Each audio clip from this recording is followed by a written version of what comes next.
তাহলে আয়াত দ্বারা শিক্ষা গ্রহণ করেন, আজকেও বাংলার জমিনে যে সমস্ত আলেমরা জেলখানায় বন্দী ছিল, যে সমস্ত আলেমরা কোরআনের কথা সঠিকভাবে বলতে পারে নাই, যে সমস্ত আলেমরা বছরের পর বছর জেল খাটিয়েছিল, যে সমস্ত আলেমরা বাংলার জমিনে দেশের ঘরে নিজের ঘরে ঘুমাইতে পারে নাই, এমনকি কোরআনের কথা বলার কারণে অন্যায় কোনো ছিল না, কোরআনের শুধু কথা বলার কারণে এই শয়তানরা আলেমদেরকে ইনজেকশন পুশ করে দুনিয়া থেকে বিদায় করে দিয়েছে। ঠিক কিনা?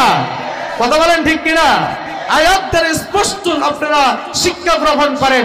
হযরত ইউসুফ পয়গম্বরকে কোনো দোষ ত্রুটি না খুঁজে পাওয়ার কারণে, শুধু জনপ্রিয় অর্জন করার কারণে, যেই কারণে তাকে কূপের ভিতরে ফেলে দেওয়ার সিদ্ধান্ত গ্রহণ করেছিল, আজকেও বাংলার জমিনে যে সমস্ত আলেমরা দেশের বাইরে গিয়েছিল, যে সমস্ত আলেমরা জেলখানায় বন্দী ছিল, যে সমস্ত আলেমরা কোরআনে কারিমের কথা বলার কারণে দিনের পর দিন মাসের পর মাস রিমান্ডে ছিল, এই স্বৈরাচার শাসক একটাই কারণ, শুধু জনপ্রিয় অর্জন করার কারণে আলেমদেরকে এই স্বৈরাচার শাসক নির্যাতন করেছে। ঠিক না? ঠিক জোরে বলেন।